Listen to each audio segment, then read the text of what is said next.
for Dameon Wilburn. Dame. How y'all doing?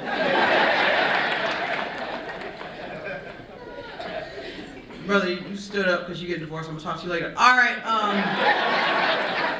I know this is a show about romance, and I'm gonna tell you about the first time I didn't have sex. Now, the reason I'm gonna tell you about the first time I didn't have sex because it's significant because it's the first time I had the opportunity. Like, I'm not having sex right now. You know what I'm saying? Like, I spent a lot of my time not having sex, so that'll be special. When I was younger, I was a healthy gal, and I was healthy back in the 70s when it mattered. You know, some of these girls right now, like not them dancers, but some of them, I would teach in public school, I'm telling you. Some of them a little thick. Some of them get a lot of that milk, you know, it's the milk. So, I was big when it mattered. And I also went to a school where we knew everybody, like we were in art school, and it's like dating your brother if you ever get the chance. And then I went to an all-girls high school, and there was a couple of them girls that I thought about, but we'll talk about that later. But that was back in the 90s, and you know, thinking about, well, it was back in the 80s too. Oh yeah, you don't do all that, right? So I am in college, and I go into the art building, and first of all, I need to back up again and say this: I don't understand men. Like, I understand men because I like women. I like men and women. We're moving on. I understand how men will look at women and think wrong stuff. Like, I understand y'all at that level, but I don't understand how your minds work. So I never had men around me like that. And when I got to college, I walked into the art building, and there he was. And I knew I was in trouble. And I'll tell you why I was in trouble. He was a little too tall. He had long brown hair, which has always been a problem for me. He had big brown eyes, which is another problem for me. He had money in his pocket, which was a real problem for me. And he looked sad. And I love him like that. I love him when they're sad because you ain't got to do that much work. Just a little bit, make them happy. Smile at them, take the money, you know what I mean? So I see him, we're at this thing called Armageddon, and he's drunk as hell, which is another thing I'm attracted to. And he goes to pass out on one of the photo tables, and I put my jacket under his head. And I didn't think I was that cute. And back in college, I was right. I saw a couple of pictures. It was not pretty. And I just thought the best I was ever going to do was this moment with the coat. So I put my coat on his head, watched him pass out, and decided I was going to live that life. About a year after that, I started drinking because it's college and there was nothing else to do, and I was at Adrian, Michigan, and there ain't nothing else to do. And I was also a music major, so I used to sing a little bit back then. And they decided to do a fundraiser for our youth symphony by bringing all these kids into the bar, this bar called Jerry's Pub in Wampers Lake. So they brought us all out into Jerry's Pub. We were supposed to sing rock and roll songs with a full orchestra. And this made a lot of sense to everybody but me, because I, right now, am the only black person to ever be in that bar. Like, that was 25 years ago, and I promise you, ain't nobody black been in Jerry's Pub out in Wampers Lake but me. And I walked in. You know you're the only black person in some place where you walk in and that's the first thing you say? I'm the only black person that's ever been in here. Like, you can tell, you can just feel the room, because we change the world when we walk in somewhere. So I'm like, I don't feel no sisters in here. I'm the first one. I'm the Columbus of black people in this bar. So I sing my set, right? I'm doing Aerosmith and Benny King, because that's how my school rolls. And I get off the stage, and this guy that I've got this thing for is standing off to the side of the stage. Now, we started drinking tequila, because tequila was what I was drinking back then. It might be what I'm drinking later. Mr. Satori said I couldn't drink before I told my story, so I'm real sober now. We were in this bar, and I need to back up for a second to get back to high school. Now, no, y'all be fine. You catch up. When I was in high school, I went to prom with this gigantic white boy. My daddy said, "Why do you always pick white boys?" And I said, "Well, they picked me." And you know, I was big, so I wasn't sexy, I was interesting. So I get this gigantic white boy, we go to prom together, and I have a history of dirty dancing with white boys. I don't know how that happens. It's been like that my whole life. I might not have sex with you, but everybody on this stage is gonna think I did by the time this is over. And so I ended up with this boy with the long hair and the deep brown eyes, and we start dancing. And we're dancing to the band, and the band is playing You Can Leave Your Hat On, which was not a good sign for me, because I had a thing for him and I didn't want him to leave nothing on.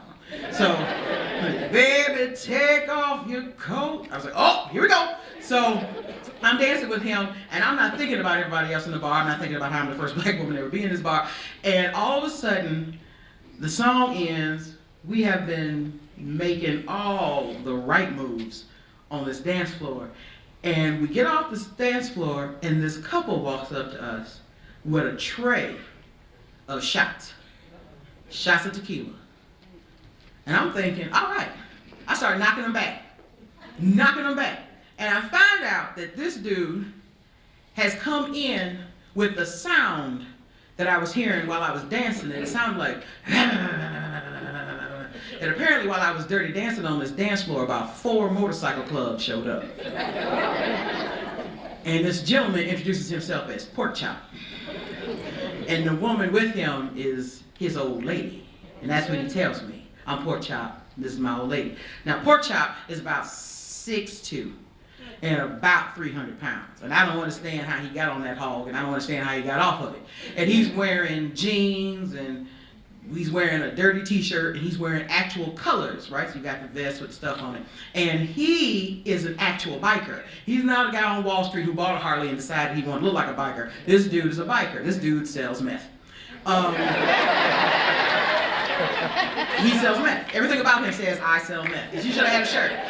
Now, his old lady is wearing a turquoise top, low cut, no bra, bunch of feathers. Y'all seen that top with the feathers? That's how you know. I've never seen a black woman in that top. And that feather, you know, turquoise with the feathers. So she's got the feathers in the tight jeans, and she's got this bouffant hair, and the two of them are smiling at us. And I'm drunk, and I'm not clocking it. I'm not clocking how hard they're smiling at us. And I don't know how many of you have been invited to a four-way. There might not be a lot of you. Actually, a lot of y'all probably been invited to a four-way and didn't know. Because I almost didn't know. So, Porkchop, now in a four-way, when you get invited to a four-way, there's got to be a closer. And usually the closer is the woman, because they don't want to send a dude, he seems scary. So Porkchop's old lady invites me to the bathroom, starts smiling at me a little too hard in the bathroom. And I smile back at her, and I go to the bathroom. She comes out, she's like, so, what are y'all doing later? And I was like, being drunk and sleeping. Like, what do you mean? This is later. Like, I already did what I was gonna do. This is later now. I'm drinking the rest of the shots your man bought and I'm going home. Like, that's what I'm doing. I still didn't clock it. So I get back out, and apparently Porkchop has said something to my friend about how he likes me. And my friend grabs me when I got the bathroom, pulls me to the side, gives me the death eyes, and says, look, this dude's too big to say no to. So we have to run. He's not gonna like no. And I say, well, why are we running? What's going on? And he said, they like us. And I said, well, I like them. I'm drunk, keep drinking. He said, well, no, they really like us. I said, I really like them. They brought like $20. This is like $50 worth of shots. I love them. They want to have sex with you and me. Time to go. All right, so I'm not gonna go home to Detroit explaining to my mama that the first time I had sex was with a meth dealing motorcycle dude, his girlfriend, and some dude from the art department. That's not the conversation I'm having. And if you have a black mama, you know that's the conversation you're gonna have because she's gonna look in your eyes and see it. So what did you do this semester? So we get in his pickup truck, let you know where I am. Cherry's Pub, Wampus Lake. So we get in his pickup truck, and we actually have his buddy with us who we forgot about. While we were getting these shots and dirty dancing and getting invited to four ways, we forgot we had another person with us. And to this, I'm pretty sure that if Porkchop had been about 60 pounds lighter, you know, it's been a different story. But we get to my friend's apartment, and he says, well, I can't take you back to the dorm. It's too far. You might as well stay here. Mind you, my dorm was 6 blocks away. I'm still not clocking it. Because I've been big my whole life, so I don't clock it. I don't clock when I get hit on. I don't clock when people want to have sex with me. I don't catch it. Never do. Kind of still don't, which is sad. So I'm in his loft, right? So he's got a loft. He's sleeping. He says, well, you sleep on the couch, I'll sleep on the floor. Because at that time, this third wheel that we got with us, him and his wife and his 2 kids are sleeping in the loft space above this living room. And we start talking, because that's how they get you. So they tell you to go to sleep, and then they prop up on one elbow and start talking. I am smart enough to clock that. And he starts talking to me about nothing, because that's how they start. Yeah, that was a pretty fun night. Yes, a lot of tequila. Yeah. You hungry? No. You thirsty? No, I'm sleepy. Oh, okay. You know, that couch you own is a little lumpy. The floor is probably better. And I'm still like clocking away trying to get me on the floor. And at some point, and for anybody who's been in here, your hormones overload your brain. And my hormones went, he's trying to get you on the floor. Get on the damn floor. Why are you this stupid? So I roll off the couch. I ease onto the floor. And I'm telling you, at this size, easing wasn't easy. But I got down there. And there's that moment right before you kiss somebody. Right before you step across that final frontier.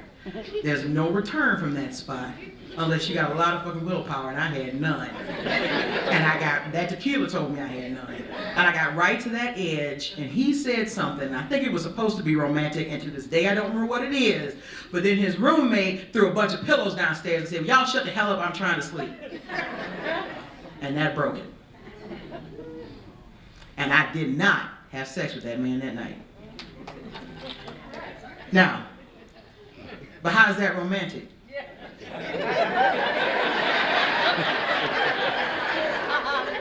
I'm gonna tell you how.